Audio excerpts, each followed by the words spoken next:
কোটা সংস্কার আন্দোলনে সাধারণ শিক্ষার্থীদের মধ্যে ভিন্ন উদ্দেশ্যে কেউ কেউ অনুপ্রবেশ করেছে বলে সন্দেহ ডিবি প্রধান হারুনুর রশিদের। এরই মধ্যে রাজধানীর শাহবাগে পুলিশের কাজে বাধা আর গাড়ি ভাঙচুরের ঘটনায় অজ্ঞাত অনেককে আসামি করে মামলা হয়েছে। এরপরই হামলাকারীদের চিহ্নিত করতে কাজ শুরু করেছে ডিবি। এখন জন্ম সনদ দিয়ে খোলো বিকাশ স্টুডেন্ট অ্যাকাউন্ট, নিজের বিকাশ নিজে কর। কোটা সংস্কার আন্দোলন বিষয়ে আলোচনা করতে যোগ দিয়েছেন ঢাকা মহানগর গোয়েন্দা পুলিশের অতিরিক্ত পুলিশ কমিশনার মোহাম্মদ হারুনুর রশিদ। জনাব হারুনুর রশিদ, আপনাকে স্বাগত জানাচ্ছি ইন্ডিপেন্ডেন্ট সংবাদে। যেটি শুরুতেই আপনার কাছে জানতে চাই যে কোটা সংস্কার আন্দোলনের সাধারণ শিক্ষার্থীদের মধ্যে কারা অনুপ্রবেশ করেছে বলে আপনি সন্দেহ করছেন বা মনে করছেন, তারা কেন অনুপ্রবেশ করেছে, উদ্দেশ্যই বা কি?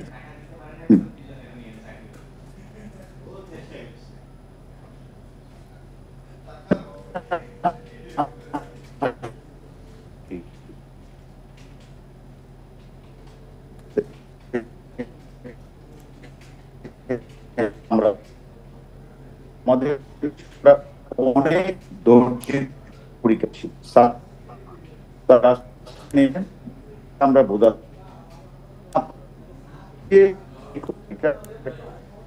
মানে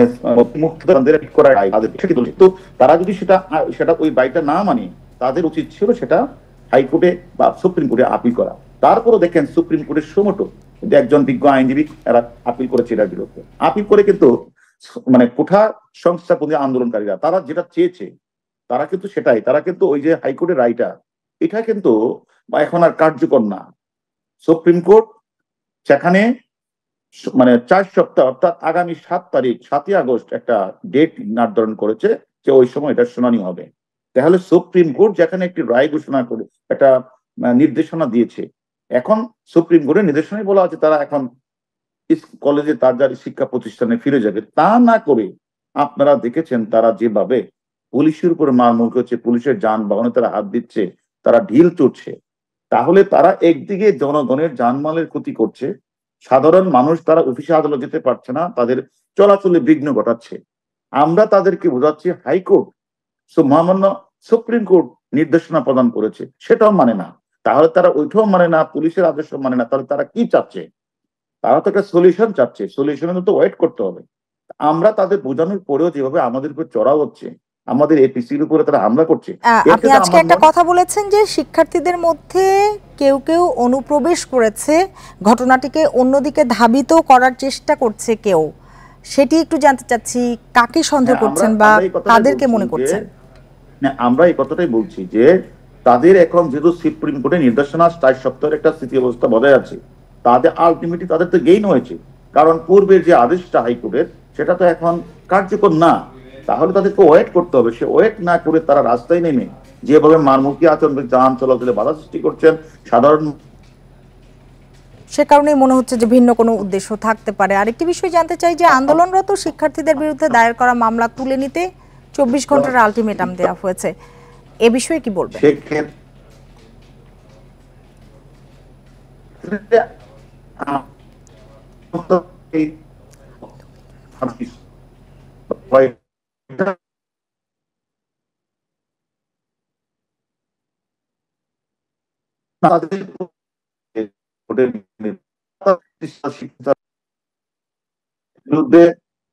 মানে আমি মনে করি যে কথাটা আমি আগেও বলেছি, আমাদের তাদের বিরুদ্ধে যৌক্তিক যেটা সেটাই আমরা করব।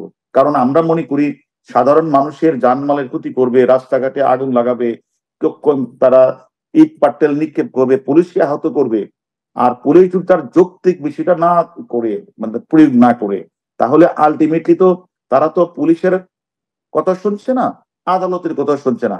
এতে আমাদের কাছে মনে হয়েছে কিছু অনুপ্রবেশকারী এখানে ঢুকেছে, আমরা সেটাকে নির্ণয় করার চেষ্টা করছি। আমরা মনে করি কেউ মানে অনুপ্রবেশকারী কেউ ঢুকে আন্দোলনকে অন্য খাতে প্রভাবিত করার যে তাদের যে ন্যূনতম চেষ্টা, সেটা তো আমরা হতে দিতে পারি না। সাধারণ মানুষের নিরাপত্তার কথা চিন্তা করে আমরা সেটাই খেয়াল রাখছি, আমরা অবজার্ভ করছি। আমরা মনে করি তারা তাদের নিয়মতান্ত্রিক আন্দোলনের মাধ্যমে সুপ্রিম কোর্টের নির্দেশনা তারা মেনে চলবেন এবং সে অনুযায়ী তারা কাজ করবেন। জি, তার মানে যারা হামলাকারী তাদের চিহ্নিত করতে আপনারা কাজ শুরু করে দিয়েছেন। আরেকটি বিষয় জানতে চাই যে শিক্ষার্থীরা বৃহত্তর আন্দোলনের হুঁশিয়ারি দিয়েছে, পরিস্থিতি ঘোলা করার অভিযোগ করছে তারা, কারা এর সুবিধা নিতে পারে বলে আপনি মনে করছেন? আমি একটা কথাই মনে করি, দেখেন আমাদের পুলিশ কিন্তু সর্বোচ্চ ধৈর্যের পরিচয় দিচ্ছে। পুলিশের উপরে হামলা করছে, ইট পাটলা নিক্ষেপ করছে, এপিসির উপরে হামলা করছে, তারপরে পুলিশ কিন্তু কোনো মারমুখী আচরণ করে না। পুলিশ ধৈর্য ধরে মোকাবেলা করছে। এখন যদি তারা আমাদের ধৈর্যটাকে যদি তারা দুর্বলতা মনে করে, তারা যদি তারা কোনো কিছুই না মানে, তাহলে আমরা আমাদের ডিবি টিম, থানা পুলিশ সকলেই কারা এই অনুপ্রবেশকারী ভিতরে ঢুকেছে এটা আমরা নির্ণয় করার চেষ্টা করছি। আমরা মনে করি এইগুলি করে আসলে পার পাবে না কেউ।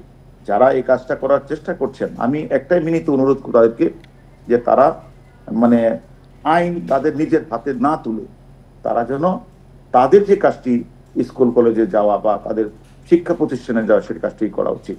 যেহেতু মহামান্য সুপ্রিম কোর্ট তারা 4 সপ্তাহ সময় দিয়েছে, অবশ্যই নিশ্চয়ই তারা। আপনার বক্তব্য স্পষ্ট জনাব হারুনুর রশিদ, আপনাকে অনেক ধন্যবাদ আমাদের সময় দেওয়ার জন্য এবং আমাদের সাথে যোগ দেওয়ার জন্য।